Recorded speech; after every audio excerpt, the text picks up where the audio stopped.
കഴിഞ്ഞ നിയമസഭയിൽ പ്രതിപക്ഷ നേതാവായിട്ടിരുന്ന വി.ഡി. സതീശനാണ് ഇപ്രാവശ്യം കേരളത്തിൻ്റെ മുഖ്യമന്ത്രിയായിട്ടിരിക്കുന്നത്.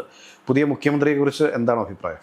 പച്ചക്കള്ളം ഭംഗിയായി പറയാൻ ശേഷിയുള്ള ഒരാളാണ്. അത് പ്രതിപക്ഷ നേതാവായിരുന്നപ്പോൾ തെളിയിച്ചിട്ടുണ്ട്. ഇപ്പോൾ മുഖ്യമന്ത്രി ആയപ്പോൾ നിങ്ങൾ നോക്കുക, ഈ വന്ന ഇത്രയും കാലത്തിനിടയിലുള്ള അദ്ദേഹത്തിൻ്റെ ഓരോ കാര്യത്തിലും നേരെ തകിടം പറയും. തലകുത്തി എന്ന് പറയല്ലേ, എന്തായിരുന്നു പ്രതിപക്ഷ നേതാവായിരുന്നു പറഞ്ഞത് അത് നേരെ തലതിരിച്ച് നിർത്തിയിട്ട് പറയുന്നു. അമ്പലപ്പുഴ മണ്ഡലത്തിലെ BJPക്ക് കഴിഞ്ഞ തദ്ദേശ ഇലക്ഷനിൽ 28,000 വോട്ടുണ്ട്. കഴിഞ്ഞ ലോകസഭയിൽ 37,000 ചില്ലാൻ വോട്ടുണ്ട്. അത് അസ്വാഭാവികമാണ്, സാധാരണ കിട്ടുന്ന വോട്ടല്ല. ഇതാണ് ലേറ്റസ്റ്റ് വോട്ടിൻ്റെ കണക്ക്. ഇപ്പോൾ കിട്ടിയ 16,000 വോട്ടാണ്. അപ്പോൾ ഒരു ക്ലീനായിട്ട് എബോവ് 10,000 വോട്ട് BJP തൊട്ട് UDFന് അദ്ദേഹത്തിന് കിട്ടിയിട്ടുണ്ട്. അതൊരു ഡീലിൻ്റെ ഭാഗമായി തന്നെ നടന്നിട്ടുള്ള ഒരു കാര്യമാണ്. അദ്ദേഹത്തെ സംബന്ധിച്ചിടത്തോളം അദ്ദേഹം ഒരാളെ എയിം ചെയ്ത് മോശമാക്കാൻ തീരുമാനിക്കുമ്പോൾ ഏറ്റവും ആദ്യം ഉപയോഗിക്കുന്ന ടൂൾ എപ്പോഴും ഈ മതവും ജാതിയും വർഗീയതയായിരിക്കും. ഇപ്പോൾ അദ്ദേഹം പാർട്ടിയിൽ നിന്ന് പുറത്തു പോയതുകൊണ്ട് ഞാൻ പരസ്യമായിട്ട് ഉന്നയിക്കുന്നു. അദ്ദേഹം പാർട്ടി ഉണ്ടായിരുന്നതുകൊണ്ട് ഞാൻ 2021 ഇലക്ഷൻ കഴിഞ്ഞ് റിസൾട്ടിന് മുമ്പ് ഞാൻ നൽകിയ പരാതിയിലെ ഒരു പ്രധാനപ്പെട്ട ഒരു കാര്യം അതാണ്. അദ്ദേഹം സ്ഥാനാർത്ഥിയല്ല, അദ്ദേഹം പാർട്ടി സെക്രട്ടറി, ഇലക്ഷൻ സെക്രട്ടറി അല്ല, അദ്ദേഹം പൈസ പിരിക്കേണ്ട കാര്യമില്ല. പക്ഷെ അദ്ദേഹം എൻ്റെ കൂടി പേരിൽ പൈസ പിരിച്ചു. പൈസ പിരിച്ച് ഇലക്ഷൻ കമ്മിറ്റിക്ക് വളരെ ചെറിയൊരു എമൗണ്ടാണ് കൊടുത്തത്. വളരെ ചെറിയ എമൗണ്ട് എന്ന് വെച്ചാൽ ഒരാൾ കൊടുത്ത അത്രയും പണം പോലും കൊടുത്തിട്ടില്ല, ഇലക്ഷൻ കമ്മിറ്റി കൊടുത്തിട്ടില്ല. ഈ പറഞ്ഞ സാമ്പത്തിക കാര്യം മറ്റുമൊക്കെ സ്വാഭാവികമായിട്ട് പാർട്ടിയുടെ മുമ്പിലുണ്ട്. പക്ഷെ അതെല്ലാം അദ്ദേഹത്തിൻ്റെ ഒരു അത്രയും ദീർഘവർഷത്തെ പാർട്ടിക്കകത്തെ സർവീസും രക്തസാക്ഷിയുടെ സഹോദരനാണ്. അങ്ങനെ എല്ലാം നമ്മളൊരു പരിഗണന കൊടുത്തുകൊണ്ടാണ് സ്വാഭാവികമായിട്ടും ഒരു കടുത്ത നടപടിയിലേക്കൊന്നും പാർട്ടി പോകാതിരുന്നതിൻ്റെ കാര്യം ആ പരിഗണന കൊടുത്തുകൊണ്ടാണ്. ആ പരിഗണന കൊടുത്ത പാർട്ടിയാണ് ഇപ്പോൾ രാവിലെ ഉച്ചയ്ക്കും വൈകുന്നേരം ചീത്ത വിളിച്ചുകൊണ്ടിരിക്കുന്നത്. ഇപ്പോൾ കഴിഞ്ഞ ദിവസം അദ്ദേഹം പറയുന്നത് കേട്ടു, അമ്പലപ്പുഴ ഇനിയൊരു പുല്ല് പോലും കിടക്കില്ല പാർട്ടി. ഇദ്ദേഹം കിളിപ്പിച്ച പുല്ലല്ല അമ്പലപ്പുഴ പുല്ല് പാർട്ടിയുടെ. ഇത് VSൻ്റെയും PKCയുടെയും നാടാണ്. അവർ ജീവിതത്തിൽ അവസാന നിമിഷം വരെയും പ്രസ്ഥാനം മാത്രമായി ജീവിച്ച ഏറ്റവും ഉത്തമരായ കമ്മ്യൂണിസ്റ്റുകാരാണ്. അവർ പാകി വിത്തിന്റെ മേലെയാണ് ആലപ്പുഴയിലെ പാർട്ടിയും അമ്പലപ്പുഴയിലെ പാർട്ടിയും.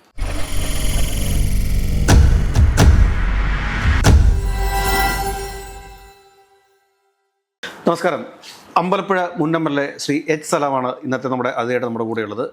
സലാമിക, നമസ്കാരം. നമസ്കാരം. നമസ്കാരം. തെരഞ്ഞെടുപ്പിന് ശേഷം അങ്ങ് ആദ്യമായിട്ട് നേരിൽ കാണുന്നതാണ്. അപ്പോൾ ഒരുപാട് ആരോപണങ്ങൾ അങ്ങേക്കെതിരെ വരുന്നുണ്ട്. അങ്ങ് ഒരു വർഗീയവാദിയാണ് എന്നുള്ള രീതിയിലുള്ള ഒരു പ്രചരണം ഇപ്പോൾ നിലവിലത്തെ മുൻ MLA ഒക്കെ ആയിരുന്നു അദ്ദേഹം, ഇപ്പോഴത്തെ MLA കൂടിയാണ് അദ്ദേഹം, G. സുധാകരൻ അങ്ങേക്കെതിരെ ഉയർത്തിക്കൊണ്ട് വരുന്നുണ്ട്. ഈ 2021 അങ്ങേക്കെതിരെ സമാനമായ രീതിയിൽ അങ്ങനെ വർഗീയവാദിയാണെന്നുള്ള രീതിയിൽ ഒരു പ്രചരണം നടന്നിരുന്നു. പക്ഷെ അന്ന് അങ്ങേക്കത് അതിജീവിച്ച് വിജയിക്കാൻ വേണ്ടി സാധിച്ചു. പക്ഷേ ഈ സമയത്ത് അത് വളരെ വലിയ രീതിയിൽ G. സുധാകരൻ അങ്ങൊരു വർഗീയവാദിയാണ് എന്നുള്ളൊരു ആരോപണം ഉന്നയിച്ചുകൊണ്ട് തന്നെയാണ് ഈ തെരഞ്ഞെടുപ്പിൽ വിജയിച്ച് കയറിയിട്ടുള്ളത്. അങ്ങ് ശരിക്കും വർഗീയവാദിയാണോ? ഞാൻ അറുവാട് സ്കൂളിൽ 8ാം ക്ലാസ്സിൽ പഠിക്കുമ്പോൾ ആണ് സംഘടനാ രംഗത്തേക്ക് വരുന്നത്.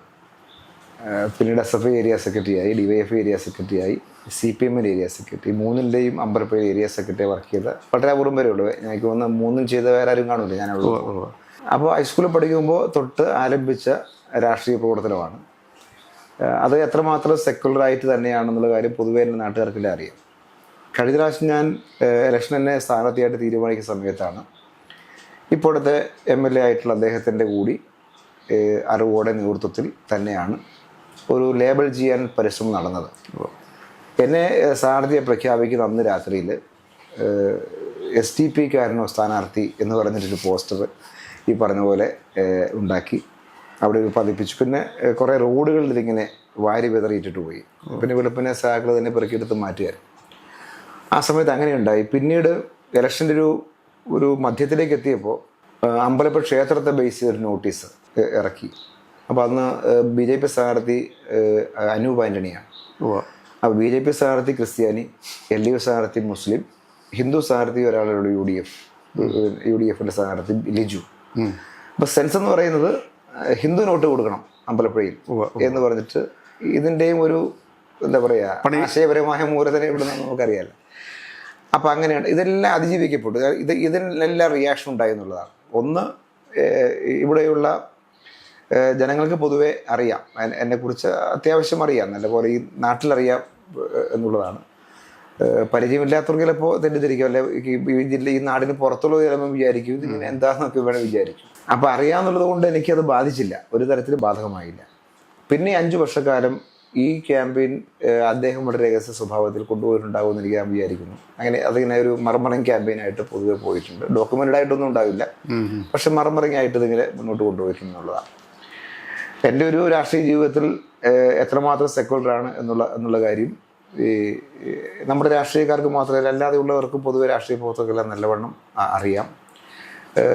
അങ്ങനെ മാത്രമേ നമ്മുടെ ജീവിതം മുന്നോട്ട് പോയിട്ടുള്ളൂ. ഞാൻ പഞ്ചായത്ത് പ്രസിഡൻ്റായിട്ടിരിക്കുമ്പോൾ വിവാഹം കഴിച്ച ആളാണ്. 2000-ലാണ് പഞ്ചായത്ത് പ്രസിഡന്റ് ആവുന്നത്, 26 കൊല്ലം മുമ്പാണ്. അപ്പോൾ ഞാൻ കല്യാണം വിളിക്കുന്നത് 2 കൂട്ടരേ ഉള്ളൂ. ഒന്ന് ഈ അന്ന് NDF മറ്റാണ്, SDP ഇല്ല, അവരും RSSും. വേണമെങ്കിൽ എനിക്ക് വിളിക്കാം, ഞാൻ പഞ്ചായത്ത് പ്രസിഡന്റ് പൊതുസ്ഥാനത്തിരിക്കുകയാണ്, പക്ഷെ ഞാൻ വിളിച്ചിട്ടില്ല. അതാണ് എൻ്റെ ഒരു ജീവിതം. അപ്പം അങ്ങനെ സൂക്ഷിച്ചു പോന്നിട്ടുള്ളതാണ്. പിന്നെ അദ്ദേഹത്തെ സംബന്ധിച്ചിടത്തോളം അദ്ദേഹം ഒരാളെ എയിം ചെയ്ത് മോശമാക്കാൻ തീരുമാനിക്കുമ്പോൾ ഏറ്റവും ആദ്യം ഉപയോഗിക്കുന്ന ടൂൾ എപ്പോഴും ഈ മതവും ജാതിയും വർഗീയതയായിരിക്കും. ഇദ്ദേഹം പൊതുവായിട്ടൊരു വർഗീയത കൊണ്ട് ഇപ്രാവശ്യം വിജയിച്ചു കയറിയതെന്ന് തോന്നുന്നുണ്ടോ?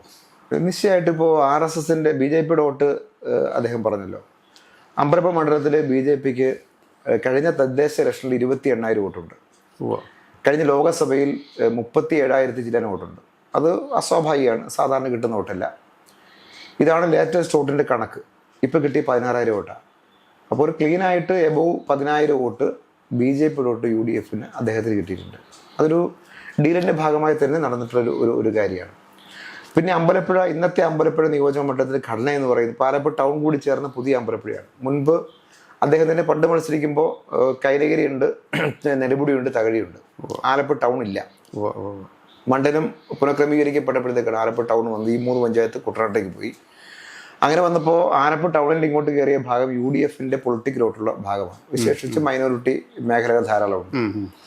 അദ്ദേഹം 2 പ്രാവശ്യം നേരത്തെ ജയിക്കുന്നതും ഞാൻ കഴിഞ്ഞ പ്രാവശ്യം ജയിക്കുന്നതും LDF വോട്ടിന് പുറമെ UDFന്റെ ഒരു മൈനോറിറ്റി വോട്ട് ഷെയർ കൂടി കിട്ടിയിട്ടാണ് ഞങ്ങൾ രണ്ടാളും ജയിക്കുന്നത്.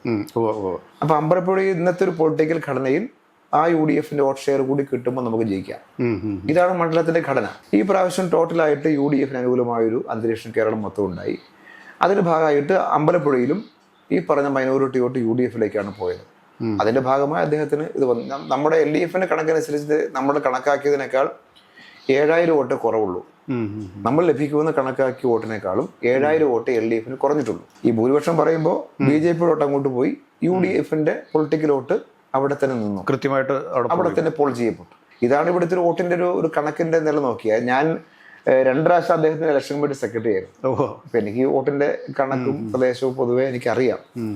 അദ്ദേഹം നിൽക്കുന്ന രണ്ട് സമയത്തും നമുക്ക് ഈ ടൗണിൽ ലീഡ് ചെയ്തു. ഞാൻ ജയിക്കുമ്പോൾ ടൗൺ ലീഡ് ചെയ്തു. ഈ വർഗീയതയോടൊപ്പം തന്നെ അദ്ദേഹത്തിനെതിരെ ഒരു ശക്തമായ ഒരു ആരോപണം ഉന്നയിച്ചിരുന്നു. ഈ കൺസ്ട്രക്ഷൻ കമ്പനിക്കാരുടെയൊക്കെ കൈകളിൽ നിന്ന് വലിയ രീതിയിൽ ഫണ്ട് കളക്ട് ചെയ്യുകയും അത് പാർട്ടിക്ക് കണക്ക് നൽകാതിരിക്കുകയും ചെയ്ത ചില കാര്യങ്ങളുണ്ട്. അത് ഞാൻ വളരെ സീരിയസ് ആയി ഉന്നയിച്ച കാര്യമാണ്. ഇപ്പോൾ അദ്ദേഹം പാർട്ടിയിൽ നിന്ന് പുറത്തു പോയതുകൊണ്ട് ഞാൻ പരസ്യമായിട്ട് ഉന്നയിക്കുന്നു. അദ്ദേഹം പാർട്ടി ഉണ്ടായിരുന്നതുകൊണ്ട് ഞാൻ 2021 ഇലക്ഷൻ കഴിഞ്ഞ് റിസൾട്ടിന് മുമ്പ് ഞാൻ നൽകിയ പരാതിയിലെ ഒരു പ്രധാനപ്പെട്ട ഒരു കാര്യം അതാണ്. അദ്ദേഹം സ്ഥാനാർത്ഥിയല്ല, അദ്ദേഹം പാർട്ടി സെക്രട്ടറി, ഇലക്ഷൻ സെക്രട്ടറിയും അല്ല. അദ്ദേഹം പൈസ പിരിക്കേണ്ട കാര്യമില്ല. പക്ഷെ അദ്ദേഹം എൻ്റെ കൂടി പേരിൽ പൈസ പിരിച്ചു. പൈസ പിരിച്ച് ഇലക്ഷൻ കമ്മിറ്റിക്ക് വളരെ ചെറിയൊരു എമൗണ്ടാണ് കൊടുത്തത്. വളരെ ചെറിയ എമൗണ്ട് എന്ന് വെച്ചാൽ ഒരാൾ കൊടുത്ത അത്രയും പണം പോലും കൊടുത്തിട്ടില്ല. ഇലക്ഷൻ കമ്മിറ്റി കൊടുത്തിട്ടില്ല. ഇപ്പോൾ കഴിഞ്ഞ ദിവസം അദ്ദേഹം പത്രക്കാരോട് പറയുന്നത് കേട്ടു, പാർട്ടിക്കാണോ കണക്ക് കൊടുക്കുന്നത്, ഇലക്ഷൻ കമ്മിറ്റിക്കല്ലേ പൈസ കൊടുക്കുന്നത് എന്ന് ചോദിക്കുന്നു. ഞാൻ അദ്ദേഹത്തോട് ഇപ്പോഴും ആവശ്യപ്പെടുന്ന കാര്യം, ആരുടെയെല്ലാം കയ്യിൽ നിന്ന് അദ്ദേഹം പൈസ വാങ്ങി, ഓരോരുത്തരും എത്ര രൂപ വെച്ച് വാങ്ങി, കള്ളപ്പണമൊന്നുമല്ലല്ലോ മേടിച്ചത്. ഇത് പരസ്യപ്പെടുത്താൻ പാടുണ്ടെന്നൊക്കെ ചോദിക്കുന്ന കേട്ടു. കള്ളപ്പണമല്ലല്ലോ വാങ്ങിച്ചത്, നേരായ പണമാണല്ലോ. അപ്പൊ ആരെല്ലാം എത്ര പൈസ എൻ്റെ ഇലക്ഷന് അദ്ദേഹം വാങ്ങി അത് പരസ്യപ്പെടുത്തണം. ഇപ്പോഴും ഞാൻ ആവശ്യപ്പെടുകയാണ്, ആ പൈസ പരസ്യപ്പെടുത്തണം. തന്ന പൈസ വളരെ ചെറിയ പൈസയാണ് ഇലക്ഷൻ കമ്മിറ്റി കൊടുത്തത്. ബാക്കിയുള്ള പൈസ ഇനി പാർട്ടിക്ക് തരേണ്ട കാര്യമില്ല. അദ്ദേഹം പക്ഷെ വാങ്ങിയ ആളുകൾക്ക് തിരിച്ച പൈസ കൊടുക്കണം. ഈ സഖാവ് എളവരങ്കരിമാരെന്ന് അദ്ദേഹത്തിനെതിരുള്ള അന്വേഷണ കമ്മീഷൻ, എളവരങ്കരിയും KJ തോമസും ഉണ്ട്. അദ്ദേഹം സൗകര്യപൂർവ്വം KJ തോമസിന്റെ പേര് ഒഴിവാക്കി പറയുന്നു മാത്രമേ ഉള്ളൂ. എപ്പോഴും എളവരങ്കരി പേര് മാത്രമേ പറയുള്ളൂ. ഓക്കെ. ഇത് കൂടാതെ തന്നെ അദ്ദേഹം ഉന്നയിച്ചിരിക്കുന്ന മറ്റൊരു പ്രധാനപ്പെട്ട ഒരു ആരോപണം എന്താണെന്ന് ചോദിച്ചു കഴിഞ്ഞാൽ, ഈ സജി ചെറിയാൻ MLAയും അതോടൊപ്പം തന്നെ എച്ച്സലാം XMLA ഒക്കെ കച്ചവടക്കാരാണ് എന്നുള്ള രീതിയിലുള്ളൊരു സ്റ്റേറ്റ്മെന്റ് വന്നിട്ടുണ്ട്. പക്ഷേ നമ്മളാരും നിങ്ങളുടെ കച്ചവടം എന്താണെന്ന് നമുക്ക് മനസ്സിലായിട്ടില്ല. എൻ്റെ ഈ വീട് കുടിയെടുപ്പ് കിട്ടിയ ഭൂമി എൻ്റെ കുടുംബത്തിൽ. ഉം, ഉം. എൻ്റെ പേരിൽ ഈ അടുത്ത സമയത്ത്, അതായത് വാപ്പ മരണപ്പെട്ടു പോയി, അതിനുശേഷം വീട് വെക്കണമെങ്കിൽ എൻ്റെ പേരിലില്ല, പിന്നെ വാപ്പയുടെ പേരിലായിരുന്നു സ്ഥലം. അപ്പോൾ ഇത് എഴുതാതെ മാർഗ്ഗമില്ല, മരണപ്പെട്ടു പോയ ആൾക്കാരുടെ പേരിൽ തന്നെ നിൽക്കുകയാണ്. ഒരു വാപ്പയ്ക്ക് ഒരു കടയുണ്ടായിരുന്നു. അപ്പോൾ അതും ഇതുപോലെ തന്നെ ഹൈവേക്ക് സ്ഥലം എടുക്കുമ്പോൾ പൈസ നമുക്ക് ലഭിക്കണമല്ലോ, അത് വാപ്പയുടെ പേരിലായിരുന്നു, വാപ്പ മരിച്ചുപോയി. അപ്പോൾ ആ ഒരു സമയത്ത് മാത്രമാണ് എൻ്റെ പേരിലേക്ക് ഇത് എഴുതുന്നത്. എന്ന് വെച്ചാൽ ഈ സമയത്തല്ലാതെ ഈ ഭൂലോകത്ത് എവിടെയും എൻ്റെ പേരിൽ ഒരു സെന്റ് ഭൂമി സ്വന്തമായിട്ടില്ല. ഇപ്പോൾ ഈ വീട് നിർമ്മിക്കാൻ തന്നെ പൈസ ലഭിച്ചത്, ഞാൻ ഈ പറഞ്ഞ ഹൈവേക്ക് സ്ഥലം എടുത്തപ്പോൾ നല്ലപോലെ പൈസ കിട്ടി. ഒരു കടയുണ്ടായിരുന്നു, അപ്പോൾ ഏറ്റവും കൂടുതൽ ഈ മെഡിക്കൽ കോളേജ് ഫീൽഡിലായതുകൊണ്ട് നല്ല വാല്യൂ ഉണ്ട്. അപ്പോൾ നല്ലപോലെ പൈസ ലഭിച്ചു. അപ്പോൾ ആ പൈസ ഉള്ളത് കൊണ്ട് വീട് നിർമ്മിക്കാൻ തീരുമാനിച്ചു. അപ്പോൾ ഈ സ്ഥലത്ത് വീട് നിർമ്മിച്ചു. ആ പൈസയ്ക്ക് പുറമെ MLA ആയപ്പോൾ MLA എന്ന നിലയിൽ ലോൺ എടുത്തു. അപ്പോൾ ആ ലോൺ പൈസ ഇതും കൂടി ചേർത്താണ് നിർമ്മിച്ചേക്കുന്നത്. പൊതുവേ നമ്മുടെയൊക്കെ ബാങ്ക് അക്കൗണ്ട് നോക്കിയാൽ ഇന്ന് എൻ്റെ ബാങ്ക് അക്കൗണ്ട് നോക്കിയാൽ ഒരു 20,000 രൂപ ഉണ്ടാവില്ല എൻ്റെ ബാങ്ക് അക്കൗണ്ടിൽ. ഇതാണ് ഞങ്ങളുടെ ഒരു ജീവിതം എന്ന് പറയുന്നത്. അദ്ദേഹം പക്ഷേ ഇങ്ങനെ ഒരാൾ ഡാമേജ് ആക്കാൻ തീരുമാനിച്ച് എന്തും പറയും. ഈ ഡിവൈഫൈയുടെ ഒരു ജില്ലാ ഭാരവാഹി ഇദ്ദേഹത്തിനെതിരെ 50 ലക്ഷം രൂപ ഇലക്ഷന്റെ നോമിനേഷൻ കൊടുക്കുന്നതിന് തൊട്ട് മുമ്പായിട്ട് ഇദ്ദേഹം മകന്റെ അക്കൗണ്ടിലേക്ക് ട്രാൻസ്ഫർ ചെയ്തിട്ട് വലിയൊരു ഗുരുതരമായ ഒരു ആരോപണം ഉന്നയിച്ചിരുന്നു. അതെ, അതിന് അദ്ദേഹം മറുപടി പറഞ്ഞിട്ടില്ല. അതിനെക്കുറിച്ച് എന്താ പറയേണ്ടത്? അത് ആലപ്പുഴ ഗവൺമെന്റ് സർവൻസ് ബാങ്കിലാണ്. അത് ആ പൈസ മാറ്റേണ്ട കാര്യമില്ലല്ലോ, ഒരാഴ്ച മുമ്പാണ് മാറ്റുന്നത്. അപ്പോൾ അത് മാറ്റി അത്രയും പൈസ ഇവിടെ കുറച്ച് കാണിക്കാൻ വേണ്ടിയിട്ടാണ്. ഇപ്പോൾ ആശ്രിതമല്ലാത്തതുകൊണ്ട് മകൻ്റെത് അഫിഡവിറ്റ് കാണിക്കേണ്ട കാര്യമില്ല. പക്ഷേ ഇവരുടെ അതേ അഡ്രസ്സിൽ തന്നെയാണ് ഇയാളുടെ വോട്ട്. കുടുംബമായിട്ട് മാറി താമസിച്ചെങ്കിലും ഇതേ അഡ്രസ്സിൽ തന്നെയാണ് വോട്ടും ഉള്ളത്. അവിടെ വന്നാൽ ഇവിടെയാണ് താമസിക്കുക. അപ്പോൾ ഈ സാമ്പത്തികമായ നില അദ്ദേഹത്തിന്റെ അക്കൗണ്ട് പരസ്യപ്പെടാതിരിക്കണമെന്നൊരു സൂക്ഷിപ്പുണ്ട് ഇതിനകത്ത്. നിർബന്ധമില്ല, ആശ്രിതമല്ലാത്തതുകൊണ്ട് നിർബന്ധമില്ല. അപ്പം അതിങ്ങനെ പൈസ മാറ്റിയിട്ട് ഇവിടുന്ന് കുറച്ച് കാണിക്കാൻ വേണ്ടിയിട്ടാണ്. എൻ്റെ ഇലക്ഷൻ്റെ അനുഭവത്തിൽ കഴിഞ്ഞ ഇലക്ഷൻ ഞാൻ പറഞ്ഞ പോലെ ലക്ഷങ്ങളുടെ ഒരു സംഭാവന അദ്ദേഹത്തിന്റെ കൈവശം വന്നിട്ടുണ്ട്, പല ആളുകൾ കൊടുത്തിട്ടുണ്ട്. അല്ല, ഇദ്ദേഹം എപ്പോഴും പറയുന്ന ഒരു കാര്യം എന്താണെന്ന് ചോദിച്ചാൽ, ഞാൻ ജനങ്ങളുടെ MLA ആണ്, ഞാൻ UDFന്റെ പിന്തുണ എനിക്ക് അവർ തന്നതാണ്, ഞാൻ UDF MLA ഒന്നും അല്ല എന്നും പറയുന്നുണ്ട്. അദ്ദേഹം നോക്കിയാൽ മതി, UDFന്റെ ഈ മണ്ഡലത്തിലെ പൊളിറ്റിക്കൽ വോട്ടും BJP കിട്ടിയ 10,000 വോട്ടും കഴിച്ചാൽ പിന്നെ എത്ര വോട്ട് പേഴ്സണൽ വോട്ട് ഉണ്ടെന്ന് നോക്കിയാൽ മതി. ആ കണക്ക് നോക്കണം അദ്ദേഹം. അത് അങ്ങനെ പറയുമ്പോൾ ഇപ്പോൾ ഈ UDFന്റെ ഭാഗത്ത് നിന്ന് വോട്ട് ഷെയർ കിട്ടുന്നത്, ഇപ്പോൾ മുസ്ലിം മൈനോറിറ്റി വോട്ട് കുറച്ചുണ്ട്, അത് ഇദ്ദേഹത്തിന് കിട്ടി. അത് UDF പൊളിറ്റിക്കൽ വോട്ടാണ് മെജോറിറ്റി. ലെഫ്റ്റായി നിൽക്കുമ്പോൾ അത് കിട്ടിയാൽ പ്ലസ് വോട്ടായിരിക്കും. UDF ആയി നിൽക്കുമ്പോൾ പ്ലസ് വോട്ടല്ല. ഈ കണക്കെല്ലാം പൊതുവെ നമുക്കെല്ലാം അറിയാം. പക്ഷെ ഈ മാതിരിയാണ് അദ്ദേഹത്തിന്റെ ഒരു സംസാരം. അങ്ങനെയാണ്. അതിൽ ഞങ്ങളാരും അദ്ദേഹത്തെ ഡാമേജ് ആക്കാൻ പോയിട്ടില്ല. 2021 അദ്ദേഹം മന്ത്രിയായി പിരിയുന്ന സമയത്ത് ഉള്ള ഇമേജ് എന്തോ അത് ആ ഇമേജിന് കോട്ടം ഉണ്ടാക്കുന്ന ഒന്നിലേക്ക് നമ്മൾ കടന്നുപോയി സംസാരിക്കുക പോലും ചെയ്തിട്ടില്ല. 2021 അദ്ദേഹം തന്നെ സ്ഥാനാർത്ഥിയാകുമെന്നുള്ളൊരു പ്രതീക്ഷ അദ്ദേഹത്തിന് ഉണ്ടായിരുന്നില്ലേ? പ്രതീക്ഷ ഉണ്ടാവുകയും എൻ്റെ പരാതി ഞാൻ കൊടുത്തെങ്കിലും മണ്ഡലം കമ്മിറ്റിയിലെ 55ഓളം പേരുണ്ട്. ആ 55 പേരുടെയും മൊഴി രേഖപ്പെടുത്തി. അപ്പം ആ സമയത്ത് എന്താണ് എൻ്റെ ഇലക്ഷൻ അന്ന് ഞാൻ ജയിക്കുന്ന സമയത്ത് എന്തെല്ലാം ഇദ്ദേഹം ചെയ്തു എന്നുള്ള കാര്യം കൃത്യമായി പാർട്ടി നേതൃത്വത്തിന് ബോധ്യമാണ്, കമ്മീഷന് ബോധ്യമാണ്. ആ ബോധ്യത്തിൻ്റെ അടിസ്ഥാനത്തിലാണ് നിലപാട് സ്വീകരിച്ചത്. ആ നിലപാടെന്ന് പറയുന്നത് വളരെ ലഘുവായ നിലപാടാണ് സ്വീകരിച്ചത്. നടപടിയിലേക്ക് വന്നപ്പോൾ വലിയ നടപടിയൊന്നും എടുത്തില്ല. ഈ പറഞ്ഞ സാമ്പത്തിക കാര്യം മറ്റുമൊക്കെ സ്വാഭാവികമായിട്ട് പാർട്ടിയുടെ മുമ്പിലുണ്ട്. പക്ഷെ അതെല്ലാം അദ്ദേഹത്തിൻ്റെ ഒരു അത്രയും ദീർഘവർഷത്തെ പാർട്ടിക്കകത്തെ സർവീസും രക്തസാക്ഷിയുടെ സഹോദരനാണ്. അങ്ങനെ എല്ലാം നമ്മളൊരു പരിഗണന കൊടുത്തുകൊണ്ടാണ് സ്വാഭാവികമായിട്ടും ഒരു കടുത്ത നടപടിയിലേക്കൊന്നും പാർട്ടി പോകാതിരുന്നതിൻ്റെ കാര്യം ആ പരിഗണന കൊടുത്തുകൊണ്ടാണ്. ആ പരിഗണന കൊടുത്ത പാർട്ടിയാണ് ഇപ്പോൾ രാവിലെ ഉച്ചയ്ക്കും വൈകുന്നേരം ചീത്ത വിളിച്ചുകൊണ്ടിരിക്കുന്നത്. ഇദ്ദേഹം രക്തസാക്ഷി കുടുംബത്തിൽ നിന്നൊക്കെയുള്ള ആളാണെന്നുള്ള ഇതിൻ്റെയൊക്കെ ഒരു അഡ്വാൻറ്റേജ് പാർട്ടിക്കുള്ളിൽ നിന്ന് തന്നെ എടുത്തതായിട്ട് തോന്നുന്നുണ്ടോ? അതല്ല, അത് പാർട്ടി എന്ന നിലയിൽ തന്നെ അങ്ങനെ പരിഗണിച്ചിട്ടുണ്ട് അദ്ദേഹത്തെ. ഇപ്പം അദ്ദേഹത്തെ ആലപ്പുഴ ജില്ല അദ്ദേഹത്തെ പരിഗണിച്ച പോലെ അദ്ദേഹത്തിന്റെ മേലെയുള്ള നേതാക്കന്മാരെ പോലും പരിഗണിച്ചിട്ട് ഇപ്പോൾ കഴിഞ്ഞ ദിവസം അദ്ദേഹം പറയുന്നത് കേട്ടു, അമ്പലപ്പുഴ ഇനിയൊരു പുല്ല് പോലും കിടക്കില്ല പാർട്ടി. ഇദ്ദേഹം കിളിപ്പിച്ച പുല്ലല്ല അമ്പലപ്പുഴ പുല്ല് പാർട്ടിയുടെ. ഇത് VSന്റെയും PKCയുടെയും നാടാണ്. അവർ ജീവിതത്തിൽ അവസാന നിമിഷം വരെയും പ്രസ്ഥാനം മാത്രമായി ജീവിച്ച ഏറ്റവും ഉത്തമരായ കമ്മ്യൂണിസ്റ്റുകാരാണ്. അവർ പാകി വിത്തിന്റെ മേലെയാണ് ആലപ്പുഴയിലെ പാർട്ടിയും അമ്പലപ്പുഴയിലെ പാർട്ടിയും. ഇദ്ദേഹത്തെ കൊല്ലത്തുനിന്ന് ഇങ്ങോട്ട് കൊണ്ടുവന്നാണ്. കൊല്ലത്തുനിന്ന് ഇവിടേക്ക് അദ്ദേഹം മാറി വരുന്നത് ഉത്തമനായ കമ്മ്യൂണിസ്റ്റ് ആയതുകൊണ്ട് ആലപ്പുഴയ്ക്ക് സേവനം മാറട്ടെ തീരുമാനിച്ചുകൊണ്ടല്ല. അവിടെ ഇത്തിരി കൊണ്ടുവരാത്തൊരു കാര്യം ചെയ്തുകൊണ്ട് അവിടെ നിന്ന് ഇങ്ങോട്ട് പോരട്ടെ തീരുമാനിച്ചാണ്. ആ കാര്യം തന്നെ ഞാൻ പറയുന്നത്. അങ്ങനെ ഒരു നാടുകടത്തലുണ്ട്, ഒരു നാടുകടത്തലുണ്ട്. ആ ഒരു നാടുകടത്തിന്റെ ഭാഗമായിട്ട് തന്നെയാണ് ആലപ്പുഴയ്ക്ക് വന്നത്. അല്ലാതെ ഏറ്റവും മഹാനായ ഒരു കമ്മ്യൂണിസ്റ്റ് ആയതുകൊണ്ട് ഇനിയിപ്പോൾ കൊല്ലത്തെ സേവനം മതിയാക്കി ആലപ്പുഴ സേവനം ചെയ്യൂ എന്ന് പാർട്ടി പറഞ്ഞല്ല. പക്ഷെ ആ കാര്യം എന്താന്ന് ഞാൻ പറയുന്നൊരു അഭംഗിയായതുകൊണ്ട് ഞാൻ അതെന്തായാലും പറയുന്നു. ഇദ്ദേഹം UDF-നകത്തെ MLA ആയിട്ടുള്ള റജി ചെറിയാനെതിരെയൊക്കെ വളരെ ധാർഷ്ട്യത്തോട് കൂടിയിട്ടുള്ള പെരുമാറ്റ രീതികളൊക്കെ ഉണ്ട്. ഇദ്ദേഹത്തിന്റെ UDF-നകത്ത് ഇനിയിപ്പോൾ ഇദ്ദേഹത്തിന്റെ ഒരു അവസ്ഥ എന്തായിരിക്കും? റജി ചെറിയാനോട് കാണിച്ച് വളരെ മോശം ഒരു കാര്യം എന്ന് വെച്ചാൽ ഇപ്പോൾ ആലപ്പുഴ ജില്ലയുടെ ഒരു സ്ഥിതി എന്ന് വെച്ചാൽ നമ്മുടെ തണ്ണീർമുക്കം ബണ്ടും തോട്ടപ്പള്ളി സ്പിൽവേയും നമ്മൾ നിർമ്മിച്ച മനുഷ്യ നിർമ്മിക്കപ്പെട്ടതാണ്. അത് കുട്ടനാട് താഴ്ന്ന പ്രദേശമായ ഇടത്തെ വെള്ളം ഉയർന്നു വരുമ്പോൾ അത് ഡിസ്ചാർജ് ചെയ്യാൻ വേണ്ടിയുള്ള പ്രധാനപ്പെട്ട സ്ഥലമാണ്. തോട്ടപ്പള്ളി സ്പിൽവേയുടെ ഒരു ഫംഗ്ഷനെങ്കിൽ അമ്പലപ്പുഴ മണ്ഡലത്തെക്കാൾ പ്രാധാന്യം കുട്ടനാട് മണ്ഡലത്തിനുണ്ട് ഈ വെള്ളം ഡിസ്ചാർജ് ചെയ്യുന്ന കാര്യത്തിൽ.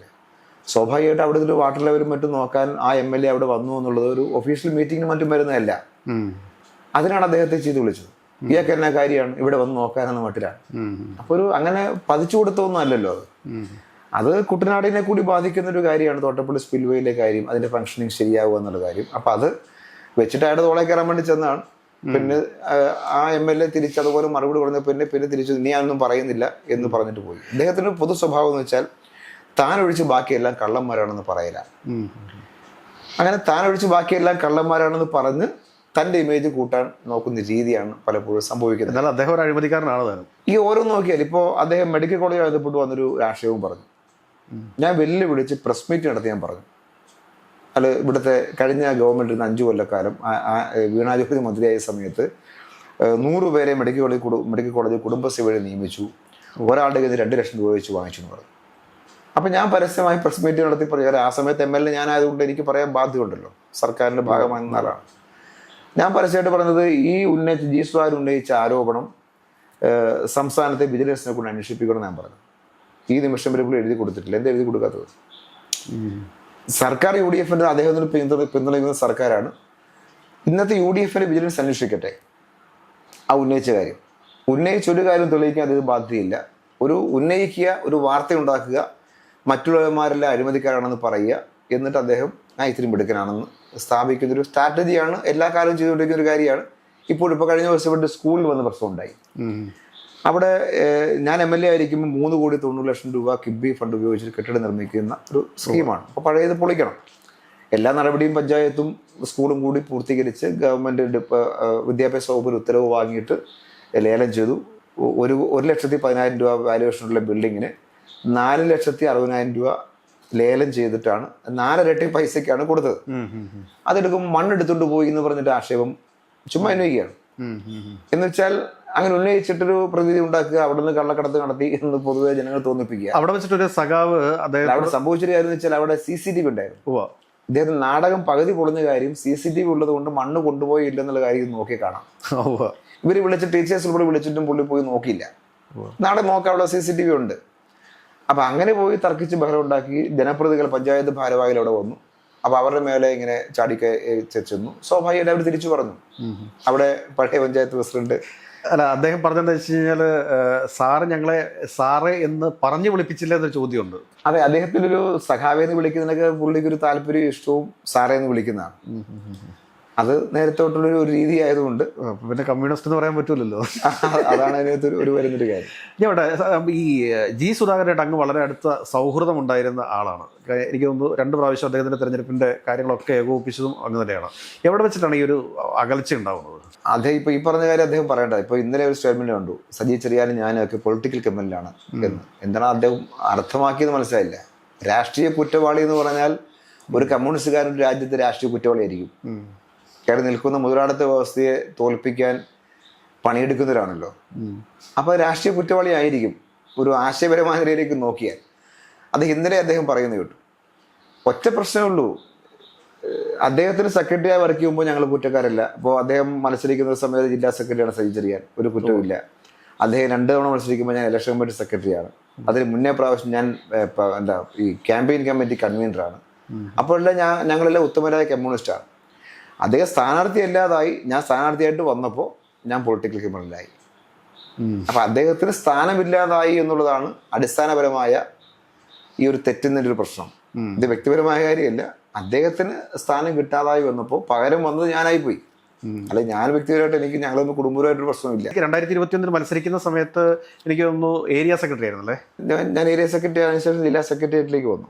ജില്ലാ സെക്രട്ടേറിയറ്റ് മെമ്പർ ആയിട്ടിരിക്കുന്ന സമയത്താണ് 2021 മത്സരിക്കുന്നത്. ഈ SFI കാലഘട്ടത്തെ കുറിച്ചൊക്കെ ഓർക്കുകയാണെങ്കിൽ അന്നത്തെ ഈ സമര ഓർമ്മകളൊക്കെ എന്താണ്?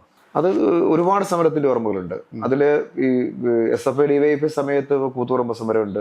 ഈ നിയമനം ഈ പ്രായം കഴിഞ്ഞിട്ട് ആൾക്കാരെ നിയമിക്കുന്നതുമായി ബന്ധപ്പെട്ടുകൊണ്ട് ആ സമയത്ത് പോലീസിന്റെ തല്ലിമടിക്കുകയും ജയിലിൽ പോവുകയും അങ്ങനെയെല്ലാം ധാരാളം ഓർമ്മകളാണ് ആ സമരത്തിന്റെ ഭാഗമായി ഉള്ളത്. അത് SFIയിലും DYFI നിൽക്കുമ്പോഴത്തേക്കാണ് അത് കൂടുതലായിട്ട് സ്വാഭാവികമായിട്ട് വരുന്നത്. അന്നൊക്കെ G. സുധാകരൻ ഇവിടെ ഒരു ശക്തമായിട്ടുള്ള നേതാവ് സഖാവായിട്ട് നിൽക്കുന്ന സമയമല്ലേ? അതാണ് അദ്ദേഹം ചിന്തിക്കേണ്ട കാര്യം. അദ്ദേഹം ആ നിൽക്കുന്ന സമയത്ത് ഞങ്ങളെപ്പോലുള്ള ആളുകളെല്ലാം പഠിപ്പിച്ച പാഠങ്ങൾക്ക് വിരുദ്ധമായി അദ്ദേഹം ഇപ്പോൾ പറയുകയും ജീവിക്കുകയും ചെയ്യുന്നതാണ്. അപ്പം അദ്ദേഹം വർഗത്തെക്കുറിച്ച് പറഞ്ഞു. വർഗവഞ്ചകൻ തന്നെ വിളിക്കുന്നത് എന്തിനാണ് ഗോവിന്ദ മാഷ് എന്ന് ചോദിച്ചു. ഗോവിന്ദ മാഷിന് ക്ലാസ് എടുക്കുകയാണ്. എന്നുവെച്ചാൽ ഗോവിന്ദ മാഷിനേക്കാളും പിണറായി വിജയനേക്കാളൊക്കെ വിവരം തനിക്കാണ്. ഈ ലോകത്ത് മറ്റാരെക്കാളും വിവരം തനിക്കാണെന്നൊരു ബോധമാണ് അദ്ദേഹത്തെ നയിക്കുന്നത്. എന്തോന്ന് എനിക്ക് മനസ്സിലായിട്ടില്ല. അദ്ദേഹം കോൺഗ്രസിന്റെ ഭാഗമായി നിന്നിട്ട് ഞാൻ വർഗത്തെ വഞ്ചിച്ചോ എന്ന് ചോദിക്കുകയാണ്. അദ്ദേഹം പഠിപ്പിച്ച പാഠം എന്താണ്? തൊഴിലാളി വർഗത്തിന്റെ മോചനം ആരിലൂടെ സാധ്യമാകുന്ന? കമ്മ്യൂണിസ്റ്റ് പാർട്ടിയിലൂടെ സാധ്യമാകുമെന്നാണ്. വർഗപരമായ സമരം സംഘടിപ്പിക്കുന്ന പ്രസ്ഥാനം കമ്മ്യൂണിസ്റ്റ് പാർട്ടിയാണ്. ആ പാർട്ടിയിൽ നിന്ന് മാറിയിട്ട് ഈ സമൂഹത്തിൽ മുതലാളിത്ത വർഗത്തെ ശക്തിപ്പെടുത്താൻ നിലകൊള്ളുന്ന കോൺഗ്രസ് പാർട്ടിക്കകത്ത് പോയി നിന്നിട്ട് അദ്ദേഹം പറയുകയാണ് ഞാൻ വർഗത്തിന് വേണ്ടി നിൽക്കുന്നു, തൊഴിലാളി വർഗത്തിന് നിൽക്കാന്ന്. ഇത് വിരോധാഭാസമാണ്. ഇത് എന്നിട്ട് ഗോവിന്ദ മാഷിന് ഈ വർഗത്തെക്കുറിച്ച് അറിയാമോ എന്നെല്ലാം ഉള്ളൊരു ചോദ്യം കൊണ്ട് ചോദിച്ചാൽ എന്തോ ഒരു മഹാപണ്ഡിതനാണ് ഇദ്ദേഹം എന്ന് അദ്ദേഹം ഇപ്പൊ ധരിക്കേണ്ട കാര്യമില്ല. നല്ല അറിവുള്ള ആളാ. പക്ഷേ ആ അറിവിനെ അദ്ദേഹത്തിന് സൗകര്യാർത്ഥം വളച്ചൊടിക്കപ്പെടുന്നു എന്നുള്ളതാണ് അദ്ദേഹത്തിന് ഇപ്പോഴത്തെ ഒരു രീതി. അതൊത്തിരി വൃത്തികേടാണ് നാട്ടുകാർ കേൾക്കുമ്പോൾ. സ്വയം ഒരു ബ്രാൻഡ് ബിൽഡപ്പ്.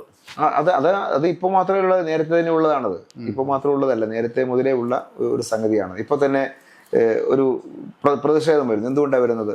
അദ്ദേഹം ഒരു കോൺഗ്രസ് വേദിയിൽ മൈക്ക് വെച്ചിട്ട് CPM എന്ത് പറഞ്ഞാലും രാഷ്ട്രീയമായി ആക്രമിച്ച ഒരു പ്രശ്നം നമുക്കില്ല. ഔദ്യോഗികമായി വേദി ഉപയോഗിക്കാം. ഇപ്പൊ ഞാൻ 5 വർഷം MLA ആയിട്ട്, ചെറിയ കാര്യമായിരുന്നു, 5 കൊല്ലം MLA ആയിരുന്നു. ഞാൻ 5 വർഷക്കാലം ഒരു പൊതുവേദിയിൽ, ഇപ്പൊ റെസിഡൻസിന്റെ വേദി അല്ലെങ്കിൽ ഗ്രന്ഥശാല വേദി, ഔദ്യോഗികമായ ഉദ്ഘാടന വേദികൾ, ഇവിടെയൊന്നും കക്ഷി രാഷ്ട്രീയം പറയാറില്ല നമ്മൾ. ഇപ്പോൾ CPMന്റെ എതിരെ നിൽക്കുന്ന കോൺഗ്രസ് പാർട്ടി നേതാക്കന്മാരൊന്നും ആക്ഷേപിച്ച് ഞങ്ങളാരും സംസാരിക്കാറില്ല. ഇപ്പോഴും കോൺഗ്രസിന് മറ്റു നേതാക്കന്മാർ സംസാരിക്കാറില്ലല്ലോ. ഇപ്പോൾ KC വേണുഗോപാൽ ഇവിടുത്തെ MP ആണ്, അദ്ദേഹം കോൺഗ്രസിന്റെ പ്രധാന നേതാവാണ്. അല്ലെങ്കിൽ ഇപ്പോൾ മന്ത്രിയാണ് ലിജു. ഇവരാരെങ്കിലും ഔദ്യോഗികമായ യോഗത്തിൽ ഒഫീഷ്യൽ പരിപാടി വന്നിട്ട് CPMന്റെ നേതാക്കന്മാരെ ചീത്ത വിളിക്കുമോ?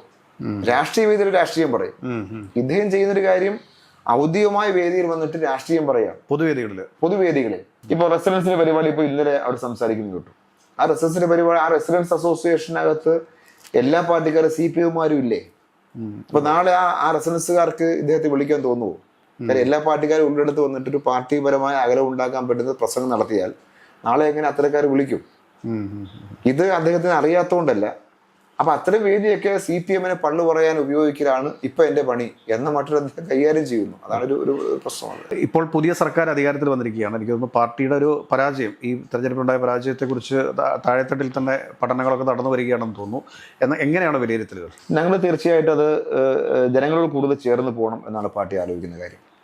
അതിൽ കഴിഞ്ഞ ഗവൺമെന്റ് ഒന്നും ചെയ്യാത്തൊരു ഗവൺമെന്റ് അല്ല, ഒരു കാലത്തും ഇല്ലാത്ത പോലെ വികസനം നന്നായി ചെയ്ത ഗവൺമെന്റ്. ഇപ്പോൾ അമ്പലപ്പുഴ നിയോജകമണ്ഡലം പറഞ്ഞാൽ ഞാൻ 5 വർഷക്കാലത്തെ MLA ആയിട്ടിരിക്കുന്ന സമയത്ത് പൂർത്തിയാക്കിയത് ഇപ്പോൾ നടന്നുകൊണ്ടിരിക്കുന്നതുമായ റോഡുകളുടെ എണ്ണം 163ആണ്.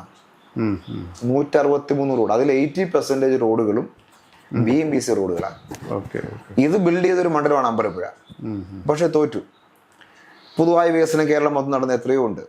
പക്ഷെ അതിനേക്കാൾ ഉപരിയായി ചില നരേറ്റീവുകൾ കേരളത്തിൽ രൂപപ്പെട്ടു.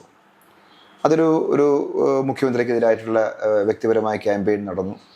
LDF മാറണം, 10 കൊല്ലം കഴിഞ്ഞില്ലേ, ഒന്ന് മാറട്ടെ എന്നൊരു സംഗതി വന്നു. ഈ മുസ്ലിം ക്രിസ്ത്യൻ വിഭാഗത്തിനിടയിലാണെങ്കിൽ സംഭവിച്ചൊരു കാര്യം, ക്യാമ്പയിൻ ചെയ്യപ്പെട്ട കാര്യം, ഒന്നുകൂടി കോൺഗ്രസ് തോറ്റാൽ കോൺഗ്രസ് പകുതി BJP ആയി പോവില്ലേ? അപ്പൊ കേരളത്തിലെ ലെഫ്റ്റും BJPയുമായി കേരള പൊളിറ്റിക്സ് മാറില്ലേ എന്നതൊരു ഇവിടുത്തെ മൈനോറിറ്റി വിഭാഗത്തിനിടയിലേക്ക് ക്യാമ്പയിൻ ചെയ്യപ്പെട്ടൊരു കാര്യമാണ്.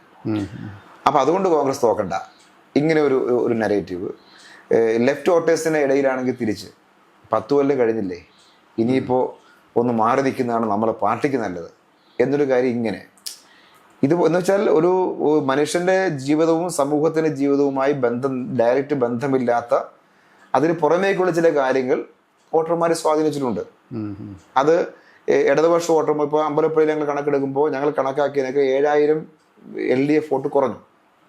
അപ്പോൾ ആ LDF വോട്ട് കുറഞ്ഞത് ഈ പറഞ്ഞ അന്തരീക്ഷം ആ ലെഫ്റ്റ് വോട്ടർമാർ ഈ സ്വാധീനം ചെലുത്തിയിട്ടുണ്ടാവും. ഇത് പൊതുവെ കാണും. ഇനി പാർട്ടി തിരിച്ചു വരില്ല എന്നുള്ള രീതിയിൽ വ്യാപകമായ പ്രചരണങ്ങൾ നടക്കുന്നുണ്ട്. അതിനോട് എങ്ങനെയാണ് പ്രതികരിക്കേണ്ടത്? നമ്മുടെ പ്രത്യയശാസ്ത്രം അങ്ങനെ തിരിച്ചു വരാൻ കഴിയാത്ത പ്രത്യയശാസ്ത്രമല്ല. അതൊരു തൊഴിലാളി വർഗത്തിന്റെ പ്രത്യയശാസ്ത്രമാണ്. അത് ശാസ്ത്രീയമാണെന്നുള്ളതുകൊണ്ടാണ് തിരിച്ചു വരുമെന്ന കാര്യത്തിൽ ഒരു തർക്കവും നമുക്കാർക്കും ഇല്ലാത്തതിന്റെ കാര്യം. കഴിഞ്ഞ നിയമസഭയിൽ പ്രതിപക്ഷ നേതാവായിട്ടിരുന്ന VD സതീശനാണ് ഇപ്രാവശ്യം കേരളത്തിന്റെ മുഖ്യമന്ത്രിയായിട്ടിരിക്കുന്നത്. പുതിയ മുഖ്യമന്ത്രിയെ കുറിച്ച് എന്താണ് അഭിപ്രായം? പച്ചക്കള്ളം ഭംഗിയായി പറയാൻ ശേഷിയുള്ള ഒരാളാണ്. അത് പ്രതിപക്ഷ നേതാവായിരുന്നപ്പോൾ തെളിയിച്ചിട്ടുണ്ട്. ഇപ്പോൾ മുഖ്യമന്ത്രി ആയപ്പോൾ നിങ്ങൾ നോക്കുക, ഈ വന്ന ഇത്രയും കാലത്തിനിടയിലുള്ള അദ്ദേഹത്തിന്റെ ഓരോ കാര്യത്തിലും നേരെ തകിടം മറി തലകുത്തി എന്ന് പറയല്ലേ. എന്തായിരുന്നു പ്രതിപക്ഷ നേതാവായിരുന്നു പറഞ്ഞത്, അത് നേരെ തലതിരിച്ച് നിർത്തിയിട്ട് പറയുന്നു. അത് കൃത്യമായിട്ട് അങ്ങനെ പറഞ്ഞുകൊണ്ടിരിക്കുകയാണ്. അതൊരു കള്ളം പറയാൻ അദ്ദേഹത്തിന് മടിയില്ല. നമ്മളെ പോലുള്ളവർക്ക് അഭ്യർത്ഥിക്കാനുള്ള കാര്യം, അദ്ദേഹം ഒരു CM പോസ്റ്റിലേക്ക് വന്ന് നിൽക്കുന്ന ഒരാളെന്ന നിലയിൽ അത് കള്ളങ്ങൾ പൊളിയുമല്ലോ. അപ്പം നമ്മളുടെ കേരളത്തിലൊരു മുഖ്യമന്ത്രി ഇങ്ങനൊരു കള്ളത്തിന് നിരന്തരം പറയുന്ന ഒരാളാണ് എന്ന് വരുന്നത് കേരളത്തിലൊരു ഭംഗിയല്ല. കോൺഗ്രസിനും അദ്ദേഹത്തിന് ഭംഗിക്കേട് തോന്നില്ലെങ്കിലും നമ്മുടെ കൂടി മുഖ്യമന്ത്രിയാണല്ലോ, കേരളത്തിലെ മുഖ്യമന്ത്രിയാണ്. അപ്പം അതങ്ങനെ ഉണ്ടാകാതിരിക്കുക എന്ന കാര്യം അദ്ദേഹം സൂക്ഷിക്കൊണ്ടൊരു കാര്യമാണ്. ഇനി തുടർന്നുള്ള ദിവസങ്ങളിൽ പാർട്ടി ശക്തമായൊരു സമരവുമായിട്ടൊക്കെ രംഗത്തുണ്ടാവും. ഒരുപാട് കാര്യങ്ങൾ വരുന്നുണ്ട്. തീരദേശ മേഖലയുമായിട്ടൊക്കെ ബന്ധപ്പെട്ടിട്ടുള്ള ഒരുപാട് വിഷയങ്ങൾ ഉയർന്നു വരുന്നു. അദാനി പോർട്ടുമായി ബന്ധപ്പെട്ടുള്ള ഒരുപാട് വിഷയങ്ങൾ ഒക്കെ ഉയർന്നു വരുന്നു. ഈ അവസരത്തിൽ എന്തായിരിക്കും തുടർന്നുള്ള പാർട്ടി നിലപാടുകൾ? സ്വാഭാവികമായിട്ടും ഒരു പ്രതിപക്ഷത്തിന്റെ ഉത്തരവാദിത്വം, അത് ഭരണപക്ഷമാണെങ്കിലും ഞങ്ങളുടെ ഉത്തരവാദിത്വം എന്ന് പറയുന്നത് ജനങ്ങളെ കൂടെ ചേർന്ന് ജനങ്ങൾക്ക് വേണ്ടി നിലകൊള്ളുക എന്നുള്ളതാണ്. അത് ഭരണം ഉള്ള സമയത്ത് മാക്സിമം ജനങ്ങൾക്ക് വേണ്ടി ആ ഭരണത്തെ ഉപയോഗിക്കുക എന്ന ഒരു രീതിയാണ് കമ്മ്യൂണിസ്റ്റ് പാർട്ടിയെ സംബന്ധിച്ചിടത്തോളം ഒരു ഭരണത്തിന്റെ സാധ്യതകളെ ഉപയോഗപ്പെടുന്ന രീതി അങ്ങനെയാണ്. പ്രതിപക്ഷത്താകുമ്പോൾ ഈ നാട് സംരക്ഷിക്കൽ പ്രധാനമാണ്. ഇതുവരേക്ക് നമ്മൾ മുന്നിലേക്ക് വന്ന ഓരോ ഇപ്പോൾ ഇന്ത്യ ഗവൺമെന്റ് ആദ്യം ടെൻഡർ ചെയ്ത കടൽ കൊല്ലം പരപ്പാണ്. കൊല്ലം പരപ്പ് എന്ന് പറയുന്നത് അമ്പലപ്പുഴ മുതൽ വർക്കല വരെയാണ്. ഏറ്റവും കൂടുതൽ മത്സ്യം ഉണ്ടാവുന്ന സ്ഥലമാണ്. ഇതാണ് ആദ്യമായി ഇപ്പോൾ ടെൻഡർ ചെയ്തേക്കുന്ന കാര്യം. മിഷൻ സമുദ്ര കേരളത്തിലെ ഗവൺമെന്റ് ഇപ്പോൾ മുന്നോട്ട് വെച്ചിരിക്കുന്നു. അപ്പൊ കടലിന്റെ സമ്പത്ത് പൂർണ്ണമായി വാരിക്കൊണ്ട് പോവുക എന്നുള്ളതാണ് ഉദ്ദേശിക്കുന്നത്. കച്ചവടമാണെന്ന കാര്യം വളരെ വ്യക്തമായി തന്നെ ബോധ്യമായിരിക്കുന്ന ഒരു സ്ഥിതിയാണ്. അപ്പൊ സ്വാഭാവികമായിട്ടും ഇപ്പോൾ നമ്മുടെ ഈ ഭാഗമെല്ലാം കടപ്പുറമാണല്ലോ. അപ്പൊ തീരദേശ ജനതയുടെ ജീവിതം വളരെ പ്രധാനമായിരിക്കും. അപ്പൊ അതെല്ലാം വെച്ചുകൊണ്ടുള്ള ശക്തമായ പ്രക്ഷോഭത്തിലേക്ക് വരിക എന്നുള്ള നിലയിൽ തന്നെയാണ് നമ്മൾ കാണുന്ന കാര്യം. അതിന് കഴിയുന്ന തരത്തിലേക്ക് പാർട്ടി സംവിധാനത്തെ താഴെ തട്ടിൽ കുറച്ചുകൂടി ബിൽഡ് ചെയ്ത് കൊണ്ടുവരിക എന്ന ഒരു ഉത്തരവാദിത്വമാണ് ഇപ്പോൾ ഞങ്ങൾ ഏറ്റെടുത്തേക്കുന്നത്. അവസാനമായിട്ടൊരു ചോദ്യം ചോദിച്ചുകൊള്ളട്ടെ. അതായത് ഈ G. സുധാകരൻ എന്ന് പറയുന്ന ആൾ 2021 വ്യാപകമായിട്ട് പണപ്പിരിവ് നടത്തിയെന്ന് പറഞ്ഞു. ഇതിനെക്കുറിച്ച് കൂടുതൽ എന്തെങ്കിലും തെളിവുകൾ പുറത്തേക്ക് വിടാൻ സാധ്യതയുണ്ടോ? വരുമോ? തെളിവുകൾ സ്വാഭാവികമായിട്ട് എൻ്റെ കയ്യിലുണ്ട്. അതുണ്ട്. പക്ഷെ അതൊരു ഭംഗിയായി, അതുകൊണ്ട് ഞാൻ അദ്ദേഹത്തോട് പറയുന്നത്, അദ്ദേഹത്തോട് പറയുന്നതിന്റെ കാര്യം എന്ന് വെച്ചാൽ അദ്ദേഹം സത്യസന്ധനാണ്, അഴിമതി വിരുദ്ധനാണെന്നുള്ള ഒരു നരേറ്റീവ് ഉണ്ടാക്കിയിട്ടാണ് കേരളം മൊത്തം സംസാരിച്ചുകൊണ്ടിരിക്കുക. അദ്ദേഹം തന്നെ സംസാരിക്കുന്നു. അല്ല എന്ന കാര്യം ഞങ്ങൾക്ക് നല്ല ബോധ്യമാണ്. അതുകൊണ്ടാണ് ഞാൻ പറഞ്ഞത്, അദ്ദേഹം പിരിച്ച പൈസ തിരിച്ചു കൊടുക്കണമെന്ന് നമ്മൾ പറയുന്നതിന്റെ കാര്യം. പിരിച്ച് കൈ വെച്ചേക്കുന്നതുകൊണ്ടാണ് നമ്മൾ പറഞ്ഞത്. അദ്ദേഹം പറഞ്ഞാൽ ഇത് പരസ്യപ്പെടുത്തുന്നത് എങ്ങനെയാണെന്നൊക്കെ ചോദിച്ചത്. ഒരു കുഴപ്പമില്ലല്ലോ പരസ്യപ്പെടുത്താൻ. ആരെത്ര തന്നു പരസ്യപ്പെടുത്തുക, അവർക്ക് ആ പൈസ തിരിച്ചു മടക്കി കൊടുത്തുക. അത്രയേ ഉള്ളൂ നമ്മുടെ ഒരു ഡിമാൻഡ് എന്ന് പറയുന്നത്. അത് നിങ്ങൾ അത്യാവശ്യം അദ്ദേഹത്തിന്റെ ഒരു കുടുംബത്തിന്റെ തന്നെ സാമ്പത്തിക ആവശ്യം നിങ്ങൾ അന്വേഷിച്ചാൽ മതി. ഞാനായിട്ടൊരു ആക്ഷേപമൊന്നും ഉന്നയിക്കുന്നില്ല. കഴിഞ്ഞ ദിവസം ജില്ലാ സെക്രട്ടറി പറഞ്ഞിരിക്കുന്നത് എന്താണെന്ന് ചോദിച്ചു കഴിഞ്ഞാൽ G. സുധാകരൻ ഇതേ ശൈലി തുടർന്നാൽ കൈകാര്യം ചെയ്യുമെന്ന് പറഞ്ഞിട്ടുണ്ട്. അത് സ്വാഭാവികമായിട്ടും ഞാൻ ഈ നേരത്തെ പറഞ്ഞ കാര്യം, ഒഫീഷ്യൽ വേദികളെ ഇങ്ങനെ ഒരു മോശമാക്കുമ്പോൾ അവിടെ സംഭവിക്കുന്ന കാര്യം, അവിടെ ഇപ്പോൾ 3 പഞ്ചായത്ത് LDF ഭരിക്കുന്ന പഞ്ചായത്താണ്. പഞ്ചായത്ത് ഭാരവാഹികൾ സ്വാഭാവികമായിട്ട് ആ വേദിയിൽ ഉണ്ടാവില്ലേ? അപ്പൊ അവരിത് കേട്ടിരിക്കില്ലല്ലോ. ഒരു തെറ്റായ ഒരു കാര്യം ഇങ്ങനെ നിരന്തരം ഒരാളെ വന്ന് പറഞ്ഞ് ആക്ഷേപിക്കുമ്പോൾ അതേ വേദിയിൽ ഔദ്യോഗികമായി പങ്കെടുക്കുന്ന ഇടതുപക്ഷത്തിന്റെ പ്രതിനിധികളുണ്ട്. ഇപ്പോൾ ജില്ലാ പഞ്ചായത്ത് പ്രസിഡന്റ് ഇടതുപക്ഷത്തിൻ്റെതാണ്, ജില്ലാ പഞ്ചായത്ത് വൈസ് പ്രസിഡന്റ് ഇടതുപക്ഷമാണ്. ഇവിടുത്തെ 5 പഞ്ചായത്തിൽ 3 പഞ്ചായത്ത് ഇടതുപക്ഷമാണ്. ഇവിടെ എല്ലാം പോയിരുന്നിട്ട് CPM പള്ളു പറഞ്ഞാൽ അവിടെ CPM ഭാരവാഹികൾ കേട്ടോണ്ടിരിക്കുമോ? ഓഡിയൻസായി വന്നിരിക്കുന്ന CPM പ്രവർത്തകർ കേട്ടോണ്ടിരിക്കുമോ? അതൊരു തെറ്റായ കാര്യം അദ്ദേഹം ചെയ്യുന്ന കാര്യം അവസാനിപ്പിക്കണം. അത് തർക്കം നമുക്കില്ല. അപ്പൊ മീഡിയയോട് പറഞ്ഞോട്ടെ, അല്ലെങ്കിൽ UDF സ്റ്റേജ് വെച്ചിട്ട് അവിടെ പറഞ്ഞോട്ടെ. ഔദ്യോഗിക ദുരുപയോഗം ചെയ്യാൻ പാടില്ല. അതാണ് ജില്ലാ സെക്രട്ടറി പറഞ്ഞത്. അല്ലാതെ കായികമായി ആക്രമിക്കുമെന്നല്ല പറഞ്ഞത്. സ്വാഭാവിക അത്തരം പ്രതികരണങ്ങൾ സ്വാഭാവികമായിട്ട് വരും. ഓക്കെ, എങ്കിലും വിലയേറിയ സമയം ഒരുപാട് ചെലവഴിച്ചു. ഒരുപാട് നന്ദി. വീണ്ടും നോക്കി കാണാം.